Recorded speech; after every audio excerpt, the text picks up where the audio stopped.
మాటలేమాయే అధికారం వచ్చే అహంకారముతో పొంకనాలకు పోయి రంకెలేసుడు ఏంది? అందశ్రీ గారు తెలంగాణలో జరుగుతున్న పరిణామాల మీద ఒక స్పష్టమైన భాషను భావాన్ని ఈ తెలంగాణ సమాజానికి ఇచ్చిండ్రు. ఈరోజు శాసనసభలో వారి యొక్క ఆలోచనను ఈ శాసనసభ ద్వారా తెలంగాణ ప్రజలకు గుర్తు చేస్తూ ఈ శాసనసభలో జరుగుతున్న చర్చలు, తీసుకుంటున్న నిర్ణయాలు, ప్రజలిచ్చిన తీర్పును దృష్టిలో పెట్టుకొని మనం ఇక్కడ చర్చలకు పాల్పడడం కానీ పార్టీ నిర్ణయాలు తీసుకుంటే బాగుంటుందన్న ఆలోచనతో ఈ తెలంగాణ ప్రజలు ఇచ్చిన విలక్షణమైన తీర్పు, కుటుంబ పాలనకు వ్యతిరేకంగా ఇచ్చిన తీర్పు, ఈ కుటుంబ పాలనకు వ్యతిరేకంగా ఇచ్చిన తీర్పుతో మొన్నటి వరకు పాలకులు ఉన్న వాళ్లకు ప్రజల యొక్క ఆలోచన, ప్రజలిచ్చిన తీర్పును గౌరవించి శాసనసభ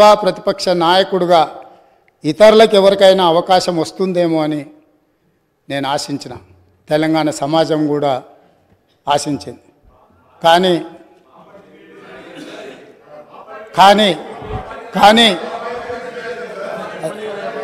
కానీ ఇవాళ శాసనసభ ప్రతిపక్ష నాయకుడిగా వాళ్ళ శాసనసభ్యులు అందరూ కలిసి ఎన్నుకున్న తర్వాత కుటుంబ పాలనకు వ్యతిరేకంగా ప్రజలు ఇచ్చిన తీర్పును గౌరవించాలన్న ఆలోచన ఆ పక్షాన లేదు. రెండవది, కనీసం శాసనసభలో ప్రసంగమైన ప్రజల యొక్క సమస్యల్ని ప్రస్తావించడానికైనా అనుభవజ్ఞులైన చాలామంది శాసనసభ్యులు, గతంలో చాలా సంవత్సరాలుగా మంత్రులుగా పనిచేసిన అనుభవం ఉండి ఉప ముఖ్యమంత్రులుగా పనిచేసిన అనుభవం ఉన్న వాళ్ళైనా చర్చను ఒక మంచి సాంప్రదాయాన్ని నెలకొల్పడానికి ప్రారంభిస్తారేమో అని మేము అనుకున్నాం. అయినా కూడా తెలంగాణ ప్రజల్ని నిరాశపరిచిండ్రు. ఇక్కడ